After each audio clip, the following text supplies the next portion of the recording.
Eusko ikaskuntza, udan egoikoetxea. Batez be geure gonbidatu guztiak gaur be gonbidatu eta guzti gatozelako Eusko ikaskuntzak eskainitako saio honetara hementxe Bizkaia irratian. Eta behin ondo etorria emonda gogoratuko dugu hilabeteko lehenengo zapatuetan eta azkenengo zapatuetan eguerdiro eskaintzen dogula deuskula Eusko ikaskuntzak alangoxe saioa. Minutu asko daukagu aurretik, euren segundu eta guzti, eta gainera badaukagun nori eta ondu, berak dakielako gure gaurko gaiaz. Lepatutako zuaitzak, tradizioa, kudeaketa eta zainketa, horixe da titularra. Hori titular hori izenburu hori garatuko dugu. Garatu ez garandu. Eta horrek ze esangura dauan, zer dan jakingo dugu laster.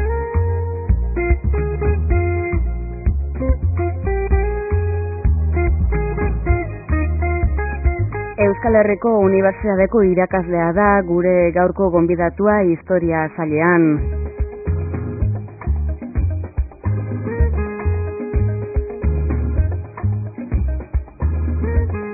Eta kurtsoaren zuzendaria eta irakaslea.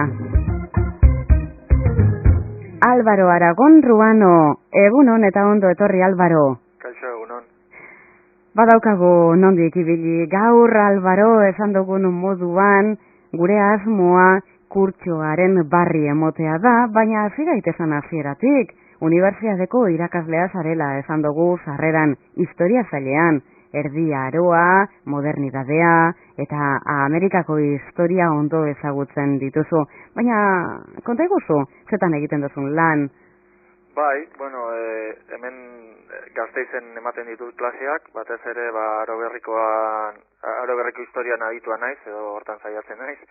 Ez bakarrik, batez ere hori oinarrituta Euskal Herri mailan, eta beraz aritzen naiz 15 eta 18 garren mendeen bitartean. Gaur egun ematen ditut klasea artearen historia lizentziatuan, aro berriko historia unibertsala, eta gero historiako lizentziaturan beste klase batzuk ematen dizkiet hemengo ikaslei eta. Batez beraz, zure lerro akademikoa hori dela esango dugu. Hori da, bai. Hortan, daramazkit ja 10 urte edo, gutxi gora bera, eta, hortan. Ikasten egunero, egia zen. Bai, hor zalantza barik, egunean zertxu ikasten da. Bai, gaina, erronka berriak ditugu hemen Euskal Herriko Unibertsitatean, gizu Boloniako reforma horrekin, pixkanaka egokitzen, eta, astiro, bai. Bai, ze horrek egokitzapen bat eskatzen da, bata da plana paperean irakurtzea eta beste bat eguneroko praktikan txertatzea, ez da? Bai, gaina, ez da egiten entzun edukiko ezute, baina nahiko eztabaidagarria izan da eta izaten nahi da. Bai.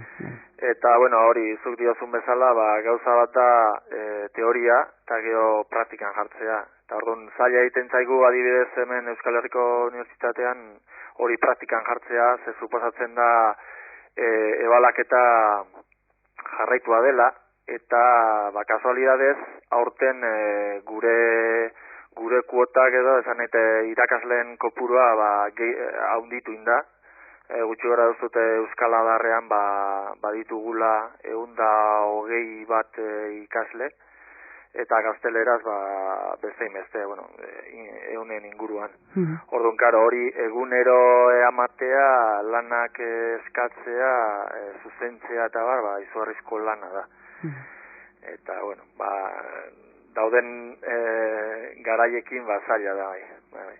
Zaila da, gatsa da, gainera hori ikerketeagaz bustartu behar delako, ez da? Bai, egia esan hori da beste gure erronka bat, ez? Gaur egun eskatzen digute, irakastea, ikastea ere, formakuntza ere askotan eskatzen digute, bizkat garai berrira egokitzeko, eta beste aldetik ere eskatzen digute ikertzea, eta orduan askotan biak osatzea nahiko zaila da, egia da, bai.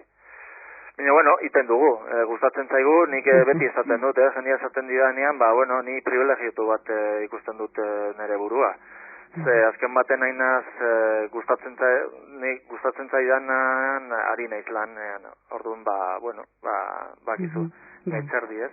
Bai, gaitzerdi horrek laguntzen dau behintzat bide erdia gitxi gora bera eginda aukitera, ez? Bai. Ikerketa lerroak aitatu doguz, Álvaro, eta aitatutako kurso edo ikastaro honetan sartu orduko ikerketa lerro ez de egin gurako geunke berba. Bai, ni aspalditik landa giroko historian aritu naiz eta aritzen naiz, ez?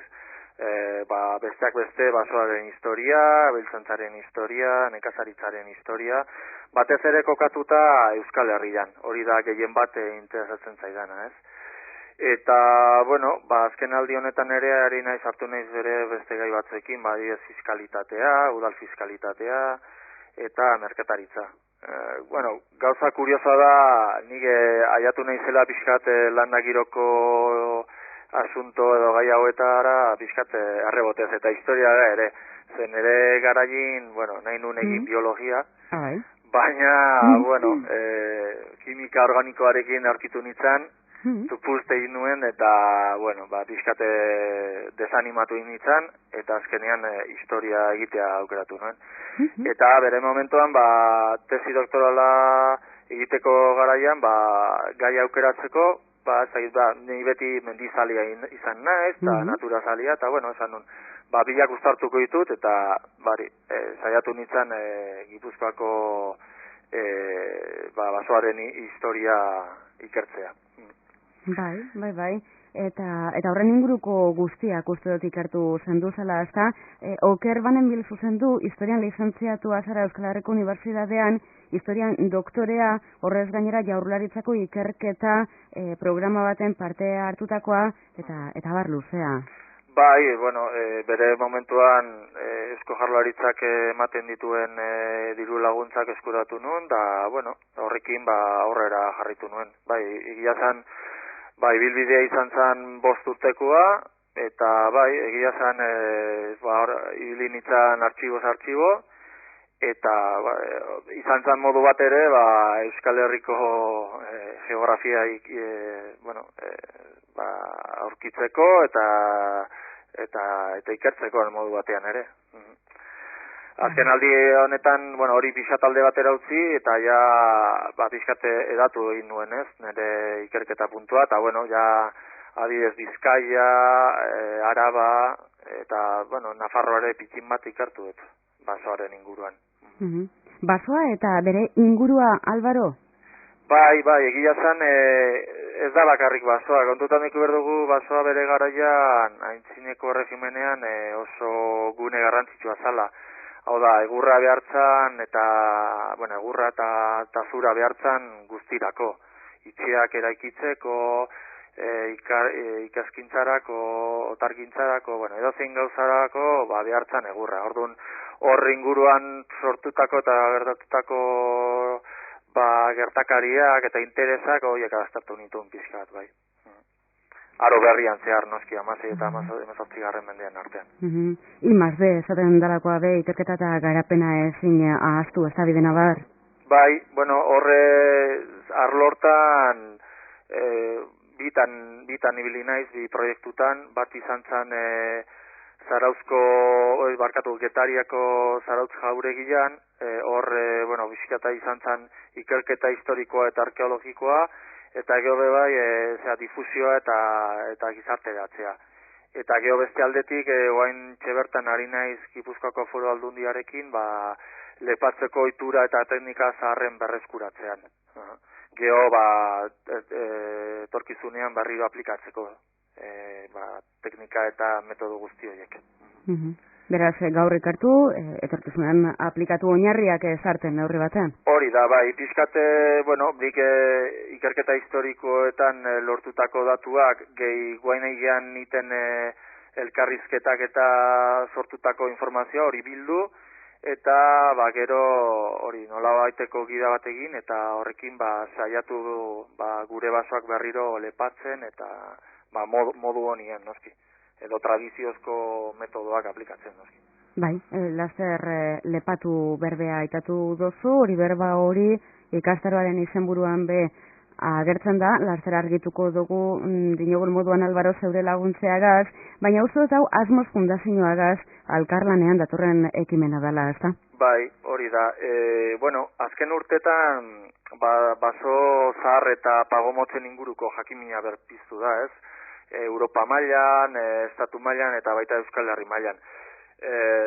Bueno, kontutan euki berdugu ja Europako komunitateak edo aspaldi dela jarri zitula abian programa batzuk, adibidez Natura 2000 edo LIFE proiektua, eta hoiekin, bueno, sustatuta saiatu dira nolabait Europako basoen biodibertsitatea bermatzen.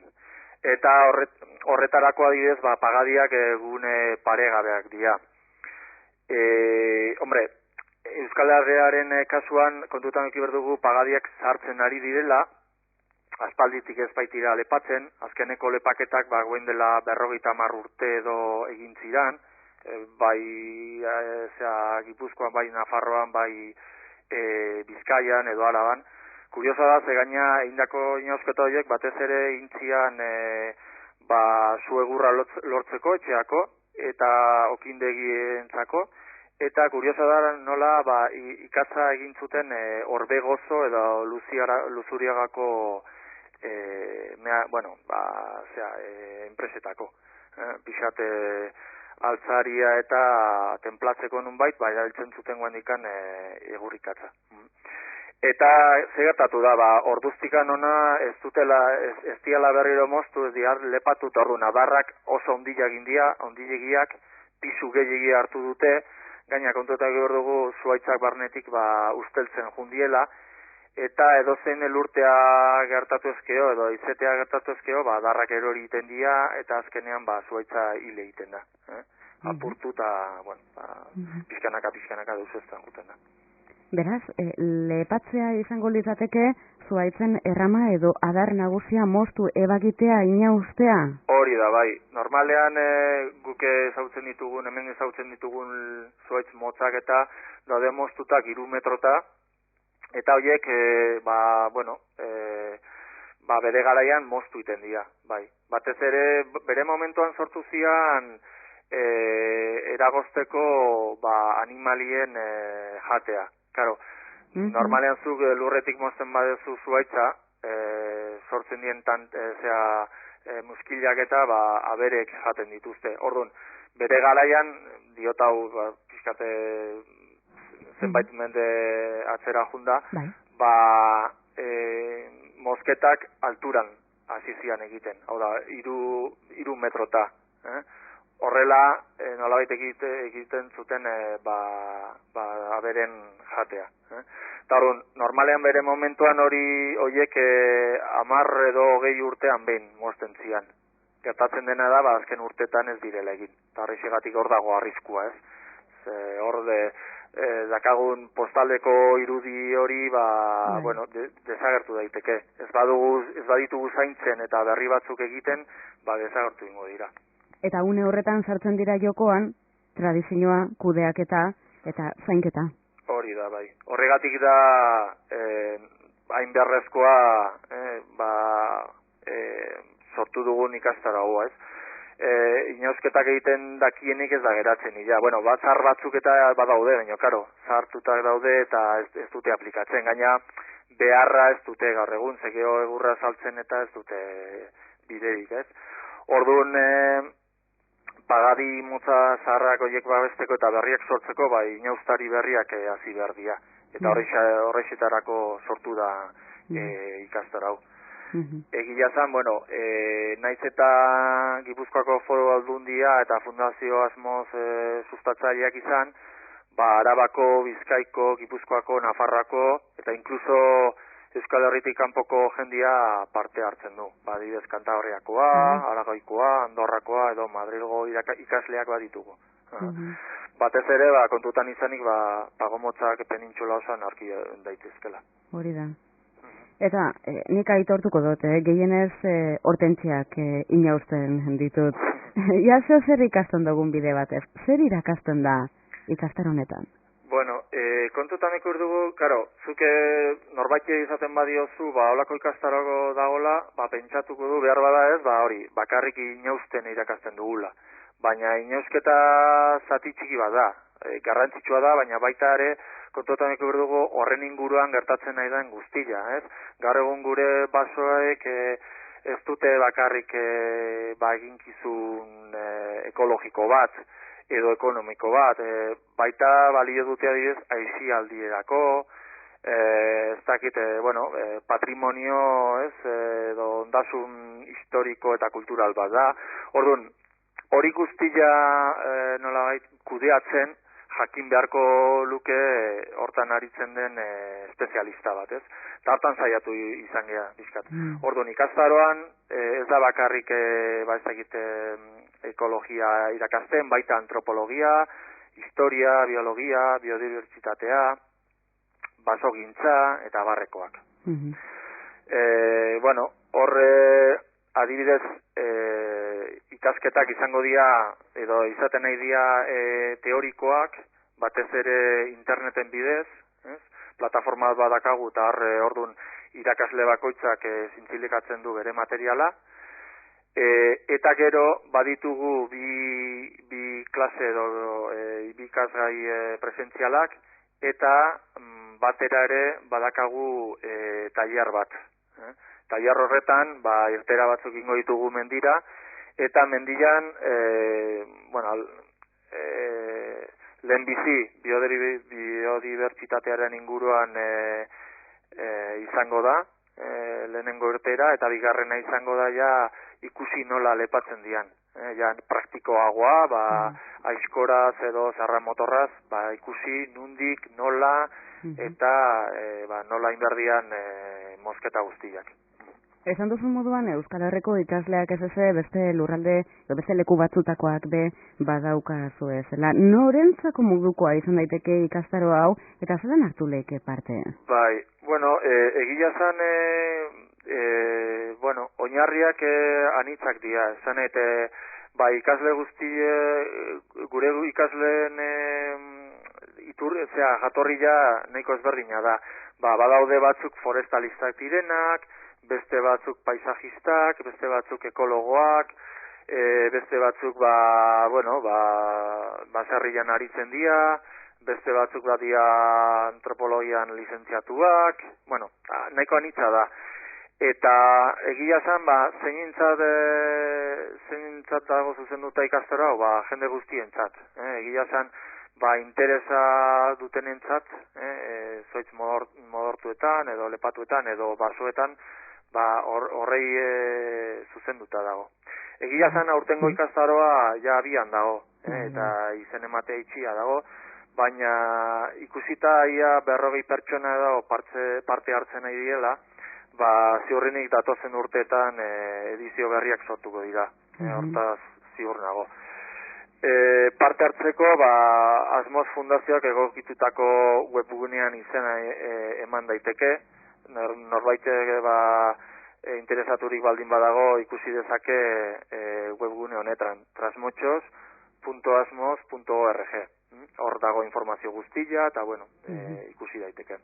Eta erreferentzia egin dozun moduan, behar bada datorren urtean, eskainiko dozua lango ikastarorik. Ez dakit, Álvaro, beste proiekturik aitatzeko moduan garen, aitatu gurako zaunken, edo ondino goizegi dan beste proiektu bat ez berbetan hartzeko? Ez, pixkat alde batetik saiatu ginean beste formato batean ikastaro bateatzen, eta ez genuen lortu, pixkat berandu bili ginean, eta gero, arazo batzuk izan zian ere, eta azkenean formato honetan atea genuen, pixkat ikusteko ere zenolako sona zeukan, eta egia zan oso pozik gaude, jende asko interesatu da, egia zan, formatuan gatik batzuk gainea kanpoan gelditu dira, eta suposatzen dute aukera izango dutela datorren urtean parte hartzeko. Orduan, asmoa da ikusi nola dijun ikastaro, eta datozen urteetan jarripen eman. Ez dakit ez dare, behar bada igual izan daiteke puntu ona, ez bakarrik momentu honetan bizkate finkatuta dago Gipuzko aldian, baina behar bada komenigarria izango litzateke ere Euskal Herri mailan edatzea, ez?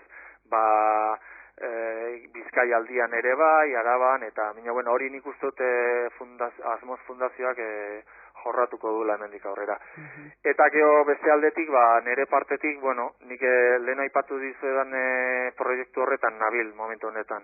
Lepatzeko teknika zaharrak biltzen dituen hori praktika honeko gida bat osatzen ari naiz. Hortarako Euskal Herriko herrialdetan egiten ari naiz elkarrizketa batzuk, jende zaharrarekin eta adituekin, bizkat inausketak eta ikaskintzan aritutako agurei eta pertsona zaharrei galdeketak egiten, eta egia zen, informazio oso aberatsa sortzen nahi da.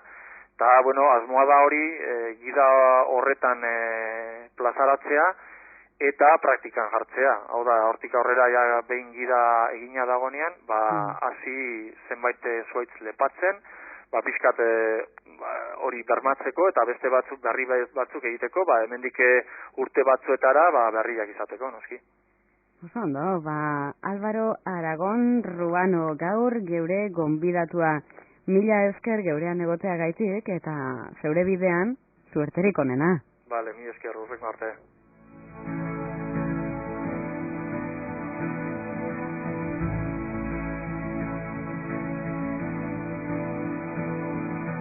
Oi lur,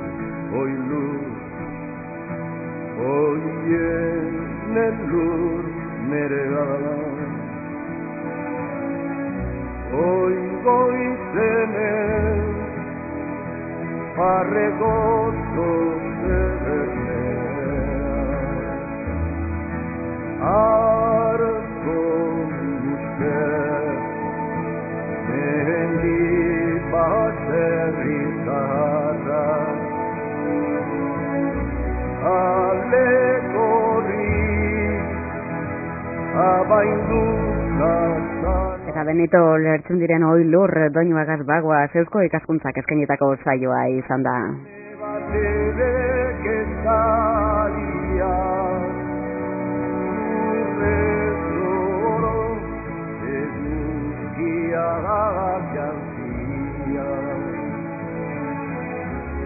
Ekatari izan di baziruri Zoroan zu bekonde izula zuri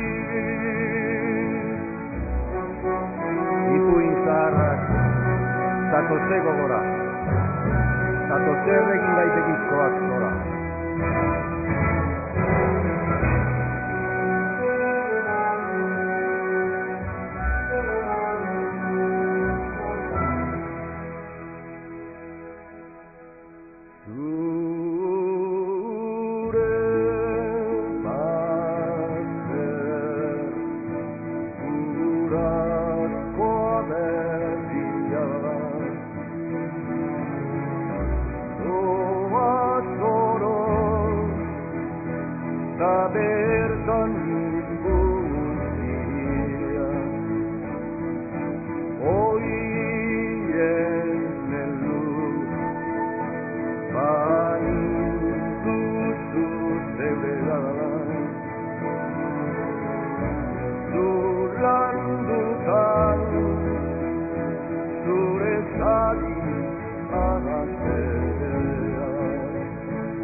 Be